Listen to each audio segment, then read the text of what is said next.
Welcome once again to NK classes. NK classes में आप सबका स्वागत है। कल हमने पीएफएमएस के एमसीक्यूज़ किए थे। बहुत ही इम्पोर्टेंट एमसीक्यूज़ थे वो। जिसने अभी तक वो वीडियो नहीं देखी तो सबसे पहले रिक्वेस्ट है आपसे कि सबसे पहले वो वाली वीडियो देखो जाके, क्योंकि उस वीडियो पे मैंने इतने अच्छे से वो PFMS public financial management system को कवर करवाया है कि उससे बाहर कोई क्वेश्चन नहीं आ सकता। अगर आएगा भी तो स्टेटमेंट होगी, आपको स्टेटमेंट को डिराइव कर देना है, थोड़ा समझ लेना है, देन आपको पता चल जाएगा कि उसका क्वेश्चन कहाँ से आया था। बट कंसेप्ट वैसा ही रहेगा, कंसेप्ट चेंजेस नहीं होते। तो कोशिश किया करो कि जितने भी हमारे एमसीक्यूज़ सेशन होते हैं वो सारे के सारे आपको देखने हैं। पहली बात, अगर देखोगे तो आपको समझ आएगा कि चैप्टर क्या है, क्वेश्चन कैसे होने चाहिए, एग्ज़ाम में किस तरीके के क्वेश्चन आते हैं। तो उससे क्या होगा, आपको एक और फ़ायदा होगा कि आपको पता चलेगा कि हमें पढ़ना क्या और क्या नहीं पढ़ना है। तो let's begin the next topic, that is a ledger ledger account. अब मैं लेजर अकाउंट की आज एमसीक्यू कराने वाला हूँ। मैंने आंसर भी नीचे लिखे हुए हैं, क्योंकि मेरे को कल क्वेरी आई थी कि सर आप जब जल्दी जल्दी बोल देते हो तो हमें कुछ टाइम पे डिलीवरी ऑफ आंसर का पता नहीं चलता, तो आप नीचे आंसर राइट डाउन कर दीजिए। बट मैंने वो छुपाया हुआ है। अभी हम जैसे क्वेश्चन को रीड आउट करेंगे, मैं आपको टाइम दूंगा, देन आप रीड करोगे, देन हम आंसर मार्क करेंगे। तो आज का पहला क्वेश्चन है, a ledger is a book of original entry, a book of final entry, C a subsidiary book, option D a journal. तो जल्दी से बताइए, क्योंकि क्वेश्चन ज़्यादा होते हैं तो टाइम ज़्यादा लग जाता है, तो इसलिए आपके पास टाइम नहीं है इस समय। तो आपको जल्दी जल्दी इसको स्क्रॉल करके फटाफट देखने होते हैं एमसीक्यू लेक्चर्स, इसलिए मैं भी शॉर्ट फॉर्म में ही बनाता हूँ। तो इसका जो बेस्ट आंसर रहने वाला है the book of final entry.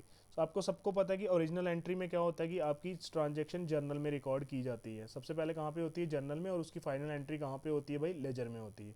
तो जो हमारा लेजर है वो क्या है, अ book of final entry, a book of final entry. ठीक है।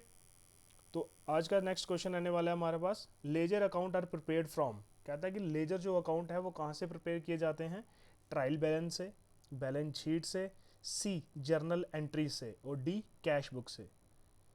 तो जो हमारा लेजर्स अकाउंट आपको सबको पता है, मैं ऊपर बता भी चुका हूँ, वो कहाँ से बनाया जाता है, जर्नल एंट्रीज से। अगर आपके पास जर्नल एंट्रीज होंगी तो आप आराम से बना पाओगे, अगर आपके जर्नल एंट्री नहीं होगी तो आप कहाँ से बना पाओगे।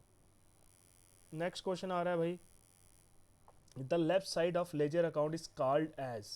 कहता है कि जो लेफ्ट साइड होती है लेजर अकाउंट की उसको क्या बोलते हैं, credit side, debit side, balance side and entry side. ये तो हो नहीं सकता आंसर, ये भी नहीं हो सकता, इन दोनों में से कोई आंसर है। जल्दी से मुझे बताइए क्या आंसर होगा। देखो भाई, ये होता है लेजर अकाउंट। ठीक है, मैं लेजर अकाउंट बना के दिखाता हूँ आपको। ठीक है, that particular amount, that particular amount, ये वाली जो साइड होती है ना इसको कहते हैं डेबिट साइड, और ये वाली साइड होती है जो क्रेडिट साइड। तो ये लेफ्ट हैंड साइड कौन सी हुई, डेबिट साइड। ठीक है, और राइट हैंड साइड वाली कौन सी होती है, क्रेडिट साइड। ये आपको पता होना चाहिए। बोलता है अगला question, the process of transferring entries from journal to ledger. कहता है कि जो प्रोसेस होता है जिसमें हम ट्रांसफ़र करते हैं entries from ledger to journal to ledger, उसको क्या बोलते हैं। कास्टिंग कोई कंसेप्ट नहीं है, बैलेंसिंग इसमें कोई नहीं है, रिकॉर्डिंग कोई नहीं है, तो उसको बेस्ट आंसर क्या है, पोस्टिंग। ठीक है, पोस्ट कर देना। नेक्स्ट है, in ledger account to is written on credit side, debit side, both side. Both side इसका कभी आंसर नहीं रहेगा, नन भी नहीं रहेगा, इन दोनों में से कोई आंसर रहने वाला है। याद रख लो, जो भी डेबिट साइड पे एंट्री होगी उसको टू से किया जाएगा, जो क्रेडिट एंट्री होगी उसको बाय से किया जाएगा। ठीक है, इसको याद रखो। तो इसका आंसर क्या रहने वाला है, डेबिट साइड। नेक्स्ट क्वेश्चन आने वाला है हमारे पास, in ledger account by is written. आ गया भाई, सेम क्वेश्चन आ गया। सेम मीन्स सेम कंसेप्ट का क्वेश्चन आया, और जो बाय होता है वो हमारा क्रेडिट साइड होता है। ठीक है जी, आई थिंक आपको मज़ा आ रहा होगा। Balance of ledger account is done to find profit. कहता है कि जो बैलेंस होता है वो क्यों किया जाता है, प्रॉफिट जानने के लिए, पहला ऑप्शन, प्रिपेयर जर्नल के लिए, third, know net position, the record transaction. जल्दी से बताइए। प्रिपेयर जर्नल के लिए तो कुछ ज़रूरत होगी नहीं, प्रॉफिट तो इससे हमें दिखाई नहीं देता है। ठीक है, नेट पोजीशन ही दिखेगी आपको कि उस अकाउंट की नेट पोजीशन क्या है भाई, रिकॉर्ड ट्रांजैक्शन तो हमारी जर्नल में की जाती है।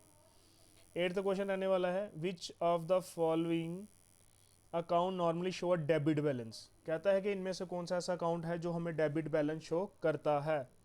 Option A capital account, option B capital का भी क्रेडिट होता है भाई, सेल का भी क्रेडिट होता है, परचेज का डेबिट होता है और क्रेडिटर का भी क्रेडिट होता है। तो इसका एग्जैक्ट आंसर आने वाला है परचेज। परचेज क्या होता है? एक्सपेंस। बहुत सारे बच्चों को डाउट है जी भाई सर परचेज जो होता है वो हमारी एसेट होती है। भाई एसेट नहीं होती, परचेज हमारा एक खर्चा किया जाता है जिससे हम गुड्स लेते हैं। और भाई अगर आप बोलोगे सर वो तो जो स्टॉक होता है वो तो एसेट होता है, क्योंकि वो अनसोल्ड है ना, अभी अनसोल्ड है तो उस पोजीशन को हम क्या बोल देते हैं? Current assets. उसको जब हम निकाल देंगे तो वो एक टाइप का हमारा कैश में कन्वर्टेबल हो जाएगा, इसलिए परचेज को हम एक्सपेंस कहते हैं। आई थिंक आपको समझ आ गया होगा। Which of the following are normally show as credit balance? Credit balance किसका होता है भाई? कैश का डेबिट बैलेंस होता है जी, फर्नीचर का डेबिट होता है जी, सेल का क्रेडिट होता है और डेटर का डेबिट, बिकॉज ये भी एसेट है हमारे पास, it is called as a current asset. ये हमारी कौन सी है? ये हमारी एक टेंजिबल एसेट है, नॉन करंट एसेट है ये। और जो डेटर हमारा ये भी करंट एसेट है। तो एग्जैक्ट आंसर क्या रहने वाला है? Sales account. ठीक है जी, ये क्वेश्चन बड़े ध्यान से करने हैं आपको, ठीक है, इसमें आपको डाउट होंगे। बोलते हैं कि भाई the total of debit side is greater than credit side the balances. बोलता है कि अगर आपकी डेबिट साइड बड़ी है क्रेडिट साइड से, मींस डेबिट साइड बड़ी है क्रेडिट साइड से, तो वो बैलेंस क्या होगा आपका भाई? जो साइड बड़ी होगी आपका बैलेंस वही होगा। ये आप याद रख लो बस, ये मेरे से ना एक ट्रिक है। जिसका बैलेंस ज़्यादा होगा आपका बैलेंस उसी साइड का होगा। ठीक है, क्रेडिट बैलेंस ज़्यादा होगा तो बैलेंस आपका क्रेडिट ही बचेगा। समझ आ रही है? सॉरी। क्वेश्चन नंबर 11, मैं आंसर छुपा लेता हूँ पहले आपसे। Personal account generally have only debit balance, only credit balance, debit और credit balance and no balance. Basically यार पहली बात तो पर्सनल अकाउंट क्या होते हैं भाई? पर्सनल अकाउंट में क्या आते हैं? Natural person, artificial person, representative person. Nature person कौन होते हैं? राम, श्याम, गीता, सीता। ठीक है, ये सारे क्या हुए हमारे पास? नेचुरल पर्सन हुए। आर्टिफिशियल में क्या है? आईसीआईसी बैंक हो गया, एसबीआई बैंक हो गया, जो artificially create by the law. Representative क्या हुआ? जो दूसरी चीज को रिप्रेजेंट, मींस जैसे हमारा आउटस्टैंडिंग एक्सपेंसेस है, प्रीपेड एक्सपेंसेस है, डेट रिप्रेजेंट टू अदर्स। ठीक है, तो भाई सीधे का सीधा आंसर है इसका डेबिट बैलेंस भी हो सकता है और क्रेडिट भी हो सकता है भाई। ठीक है, जरूरी नहीं है उसका बैलेंस वैसा ही रहेगा। Real account usually have credit होगा, कैसा हो? अभी रियल अकाउंट भाई बताइए, रियल अकाउंट में क्या आता है भाई? अभी देखो यार पर्सनल के दोनों बैलेंसेस क्यों होते हैं? आप बोलोगे सर कैसे होते हैं? देखो यार पर्सन में ऐसे पर्सन भी होंगे जो क्रेडिटर भी होंगे भाई, होते हैं ना। हमने किसी से सामान खरीदा, सामान खरीदने के बाद वो जो सामान था हमने उधार पे किसी से खरीदा, तो वो क्रेडिटर हो गए ना हमारे, तो उसका बैलेंस क्रेडिट होगा। जो डेटर्स होंगे उनका बैलेंस डेबिट होगा, क्योंकि है तो वो पर्सन है ना, नेचुरल पर्सन है ना, दैट्स वाई। रियल अकाउंट में क्या आती है हमारी? एसेट्स आती हैं, तो एसेट्स का बैलेंस हमेशा पॉजिटिव, मींस पॉजिटिव, उस जो उसका बैलेंस होता है उसको हम डेबिट बैलेंस कहते हैं। ठीक है, तो इसलिए हमेशा उसका बैलेंस डेबिट रहेगा। नॉमिनल अकाउंट क्लोज कर दिए जाते हैं भाई। Nominal accounts are those accounts in which expenses, income, losses and gains, वो सारे के सारे आते हैं नॉमिनल अकाउंट में भाई। तो बोलता है उसको हम क्लोज करके क्या करेंगे? बैलेंस शीट में डालेंगे, ट्रेडिंग में डालेंगे, कैपिटल में डालेंगे, कैश में डालेंगे। तो आपको सबको पता है एक ट्रेडिंग अकाउंट बनता है हमारे पास जिसमें direct expenses, indirect expenses, direct incomes, indirect incomes all are included in that.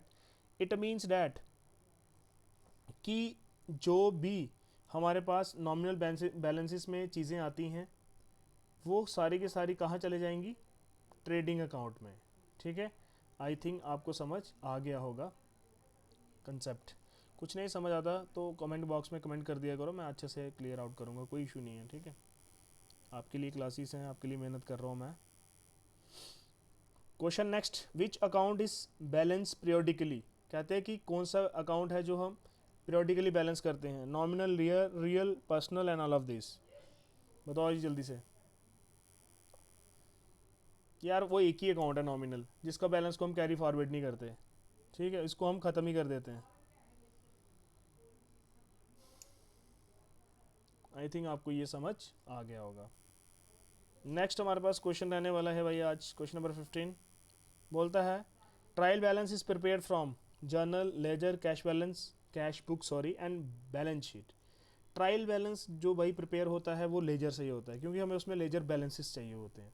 तो जब तक आपके लेजर बैलेंसेस नहीं होंगे तो आप ट्रायल बैलेंस प्रिपेयर नहीं कर पाओगे। ठीक है जी।